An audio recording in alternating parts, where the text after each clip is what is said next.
할렐루야. 오늘은 바울 서신 로마서를 시작하기 전에 서론 1을 마쳤고 서론 2에 대해서 이제 좀 더 구체적으로 말씀을 드리고자 합니다. 이제 이 로마서를 시작하기 전에 이 로마서를 기록한 바울에 대해서 서론 2로 말씀을 드리도록 하겠습니다. 이 로마서의 저자는 첫 번째 누구인가? 당연히 바울이죠. 내외적인 수많은 증거들은 본 서신의 저자가 사도 바울임을 증명하고 있고요. 대부분의 학자들도 이에 동의하고 있어요. 그만큼 바울이 로마서를 저술했다는 것은 이론의 여지 없이 분명하다는 말입니다. 두 번째, 그 증거들을 좀 더 구체적으로 살펴보면은 다음과 같습니다. 이레네우스 활동 기간 비롯한 초대 교회의 교부들이 하나같이 본 서신의 저자가 바울임을 명백히 밝히고 있습니다. 세 번째, 이탈리아의 로마 가톨릭 역사가였던 무라토리도 그의 유명한 저서 무라토리 단편에서 로마서의 저자가 사도 바울이라고 주장하였고, 네 번째, 내적인 증거를 몇 가지 살펴보면요, 3장 20절로부터 24절, 4장 3절에 언급된 칭의의 교리는 바울의 서신으로 알려진 갈라디아서 2장 16절, 3장 6절로부터 11절, 디도서 3장 5절로부터 7절에도 똑같이 언급되어 있다는 사실입니다. 이처럼 본 서신과 기타 바울 서신들 사이에 내용이 일치하는 것은 역시 본 서신의 저자가 바울임을 암시해주고 있습니다. 더욱이 본 서신의 1장과 15장의 인사말이 다른 바울 서신서와 동일하다는 점은 본 로마서가 바울에 의하여 쓰여졌음을 명백히 보여주고 있는 거예요. 이와 같이 우리는 여러 가지 내외적인 증거를 종합해 볼 때 본 서신의 저자로 바울 사도가 틀림없다는 결론을 얻게 됩니다. 자, 이제 저자에 대해서 말씀을 드렸으니까 두 번째로 이제 그러면 사도 바울은 어떠한 인물이었는가 하는 점을 알아야 되겠지요.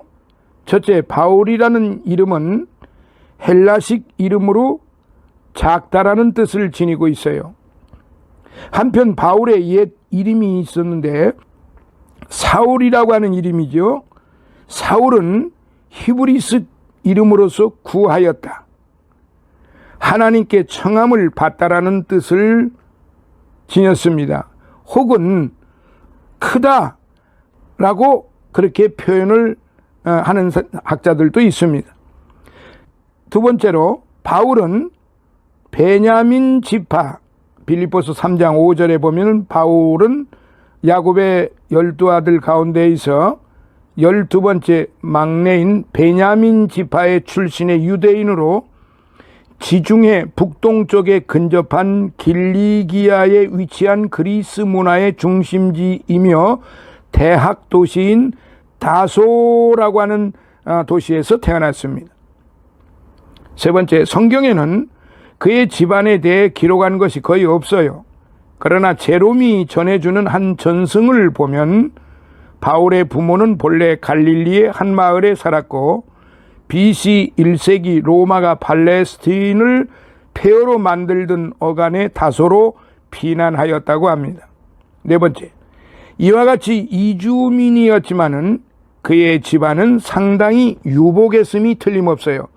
그가 로마 시민권을 가질 수 있었다는 것은 그의 집안이 상당한 재물과 사회적 지위를 가지고 있었음을 의미하기 때문입니다. 작은 다섯 번째, 따라서 어린 시절에 그는 예루살렘으로 유학하여 유명한 힐렐의 손자이자 당시 가장 뛰어난 율법학자인 가말리엘의 문화에서 교육을 받을 수 있었습니다. 그는 노동을 병행하는 교육을 받았는데 아마 그때 바울이 천막 짓는 기술을 배웠던 것 같아요. 그리고 6번째, 이와 같이 유대 본토에서 엄격한 바리새파 교육을 받은 그는 청년이 되면서부터 그리스도인들을 박해하는 일에 앞장섰어요. 그리하여 사람들이 스데반 집사를 죽일 때 증인이 되었고 예루살렘뿐만 아니라 다메섹에까지 박해의 손길을 뻗는데 그는 앞장서게 되었습니다. 그토록 그리스도인들을 박해하는 일에 앞장섰던 그는 다메섹으로 가는 도상에서, 오늘날로 말하면 다마스커스를 말합니다, 예수 그리스도를 만나게 되었고, 이게 사도행전 9장 1절로부터 19절에 보면은 다메섹 도상에서 예수님을 만나는 그 내용이 나옵니다. 그때부터 그의 생애와 장래는 완전히 뒤바뀌게 되었지요. 그 후 그는 독실한 그리스도인이 되어 온갖 위험과 죽을 고비들을 넘기면서 복음을 증거하였는데요. 그의 사상과 신학은 초대교회뿐 아니라 오늘날에 있어서도 결정적인 영향을 끼치고 있습니다. 또한 그는 최초의 선교사로 3회에 걸친 전도 여행을 통하여 이방 지역 안디오크를 비롯한 여러 곳에 많은 교회를 설립하는 등 세계 선교의 선구자가 되었습니다. 뿐만 아니라 그는 기독교 신학을 체계적으로 집대성하였으며 본 서신을 비롯한 13권의 성경을 기록하였습니다. 그래서 많은 학자들은 사도 바울을 기독교 역사상 유래를 찾아볼 수 없을 정도로 뛰어난 사상가였다고 입을 모읍니다. 실로 그는 역사상 가장 위대한 신학자요 목회자였으며 선교사였다는 사실을 우리는 분명히 알고 가야 하는 것입니다. 이제 큰 세 번째로, 그러면 이 로마서의 기록 장소와 기록 연대에 대하여 잠시 알아봐야 됩니다. 기록한 장소는 고린도라고 말합니다. 이러한 사실은 바울이 고린도의 동쪽 항구인 겐그레아에 있는 교회 일꾼 베베에게 본서신 전달의 책임을 맡겼던 것으로 보아 분명합니다. 로마서 16장 12절에요. 뿐만 아니라 바울이 거주하였던 집주인인 가이오에 대한 언급도 바울이 그 당시 고린도에 거주하고 있었음을 암시하여 줍니다. 그 이유는 가이오가 바울의 고린도 전도 중에 회심한 대표적인 인물이었기 때문에 그렇습니다. 또한 고린도시의 재무관이었던 에라스도가 문안하는 내용이 언급된 것도 본 서신의 고린도 저작설에 대한 좋은 증거라 할 수 있습니다. 그는 고린도에 거주하였으며 1929년에 발견된 고린도의 비문에도 그가 그 지역 공회당의 관장으로 언급되어 있기 때문입니다. 한편 본 로마서의 기록 연대에 대하여는 여러 학설들이 있지만 전통적인 견해는 본 서신의 기록 연대를 AD 57년부터 58년경으로 보고 있습니다. 그리고 바울은 52년 봄에 가이사랴와 예루살렘에 갔고 돌아오는 길에 안디오크에서 겨울을 지냈고 그 후 그는 53년 봄에 에베소로 가서 3년간의 목회를 시작하였다고 되어 있습니다. 그리고 그 후 57년 말기에 그는 고린도에서 석 달을 보냈고 아마 그때 본 서신을 기록하였으리라고 봅니다. 그가 오순절까지는 예루살렘에 도착하려고 힘썼으므로 본 서신은 분명히 58년 초기까지 완성되었으리라는 추정이 가능합니다. 이와 같은 여러 가지 사실들에 근거하여 볼 때 본 서신의 기록 장소는 고린도이며 그 기록 연대는 AD 58년경임을 확실하게 볼 수 있습니다. 이제 서론 2로서 매우 중요한 부분을 말씀드리고자 합니다. 로마 교회에 관하여 우리는 알고 갈 필요가 있지요. 로마 교회의 기원에 관하여 알려진 것은 아무것도 없어요. 유세비우스를 비롯한 몇몇 초대 교회 교부들은 베드로가 로마의 글라우디오 황제 통치 때 로마에 가서 교회를 설립했을 것이라고 주장하지만 그것을 뒷받침할 증거가 없으므로 받아들일 수가 없다고 합니다. 오히려 오순절 성령 강림 때 베드로의 설교를 듣고 회심한 예루살렘 순례자들의 일부가 로마에 거주하던 자들이었는데 그들을 중심으로 교회가 시작되었을 것으로 보는 것이 자연스럽다고 합니다. 아니면 바울이나 다른 사도들의 전도로 회심한 자들이 그곳에 교회를 세웠을 가능성도 많습니다. 그러나 바울이 직접 로마에 가서 교회를 설립했으리라고는 믿을 수 없어요. 왜냐하면 사도 바울은 본 서신을 쓸 당시 한 번도 로마를 방문한 일이 없고 보고에 의해서만 로마 교회를 알고 있었다는 사실이 본 서신에 분명하게 언급되어 있기 때문에 그렇습니다. 로마 교회는 약간의 유대인들이 포함되기는 했지만 대부분 이방인들로 구성되었고 급속한 성장을 하였습니다. 바울이 본 서신을 쓸 당시에 이 교회는 이미 널리 알려져 있었고 많은 성도들의 존경을 받고 있었던 사실을 보면 잘 알 수 있습니다. 자, 그렇다고 그러면 좀 더 구체적으로 본 로마서가 기록된 동기와 목적은 무엇일까요? 본 서신의 기록 동기와 목적은 함께 다루어져야 할 만큼 서로 밀접하게 관련이 되어 있습니다. 바울은 그의 에베소 목회가 2년 이상 계속되고 그 성과가 주변 지역에 상당한 영향을 미쳤을 때 자신의 선교 장소를 다른 곳으로 옮겨야 할 필요성을 느꼈습니다. 15장 23절의 근거에 볼 때 아마도 그는 오래전부터 로마 전도를 생각하고 있었던 것 같습니다. 그 이유는 이방인의 사도로서 바울이 다른 이방인과 마찬가지로 로마인들에 대해서도 책임감을 강하게 느끼고 그곳에서 자신의 임무를 수행하고 싶어서 안타까워하는 마음을 가지고 있었기 때문입니다. 따라서 그가 본 서신을 쓰게 된 1차적인 목적이 로마 교회로 하여금 자신의 방문을 미리 알아 준비하게 하려는 데 있었다고 할 수 있습니다. 그렇다면 그가 베베 편의 짧은 편지를 보내어도 되었을 텐데 본 서신처럼 장문의 글을 보낸 이유는 무엇이었을까요? 그에 대해서는 두 가지 답변을 생각할 수 있습니다.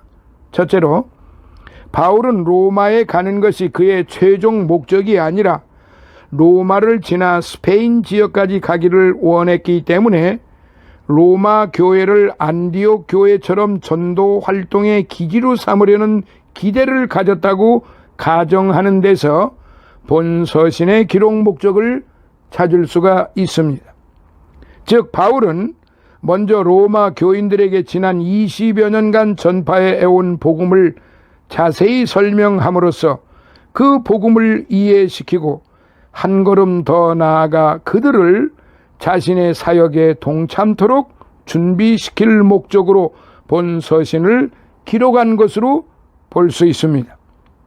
둘째, 바울이 먼저 자신의 계획과 목적을 진술한 후 결론 부분에서 그가 로마로 가기 전에 먼저 유대를 방문할 것인데 이때 안전하게 그의 일이 성사되도록 기도해달라고 요청한 것으로 보아 자신의 앞에 놓여 있는 불길한 징조를 예견하고 있었다고 가정하는 데서 본 서신의 기록 목적을 찾을 수가 있다 할 수 있습니다.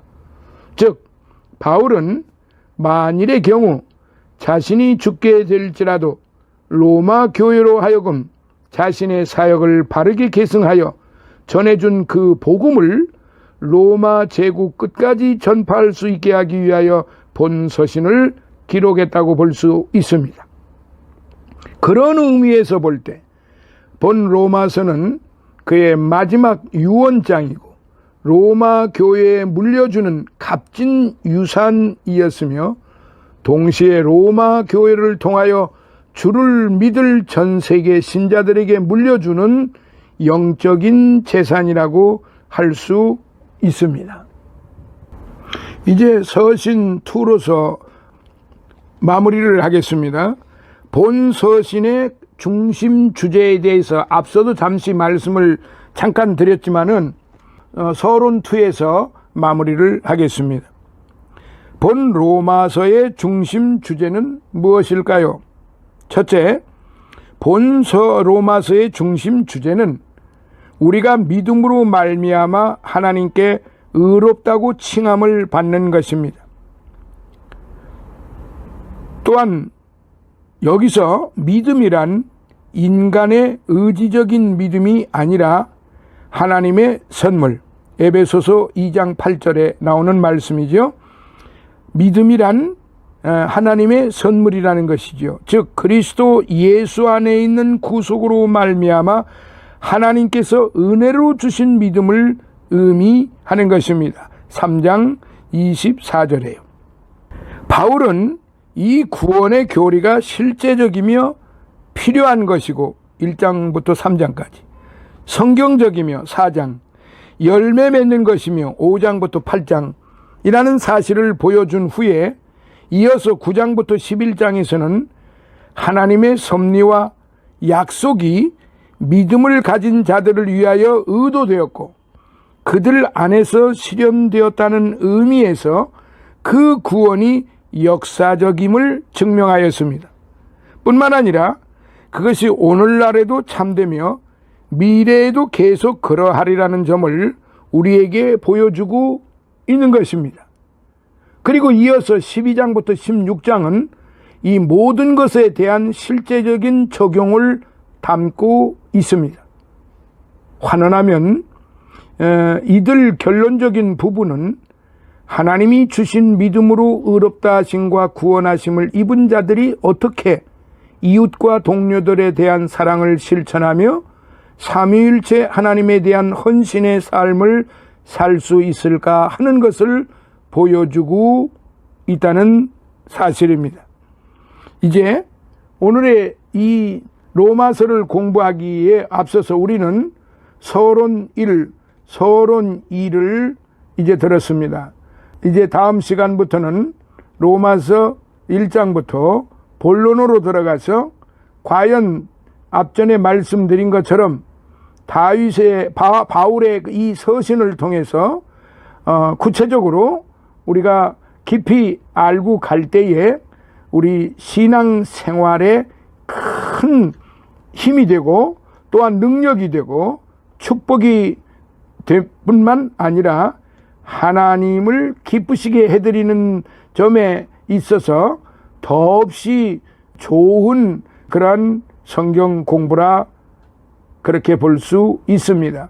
그래서 이 로마서를 처음부터 끝까지 이 스터디가 잘 마무리가 되면은 나머지 서신서들도 공부하는데 매우 유익이 된다는 점입니다. 그래서 이 로마서가 바울 서신의 신학 부분의 중심 부분이라는 사실을 그래서 우리 목회자들, 신학자들은 그렇게 말하고 있는 것입니다. 그래서 여러분들 모두가 이 로마서를 잘 끝까지 도중에 끝내지 마시고 제가 간단 20분 정도씩만 잘라서 그렇게 스터디를 하겠습니다.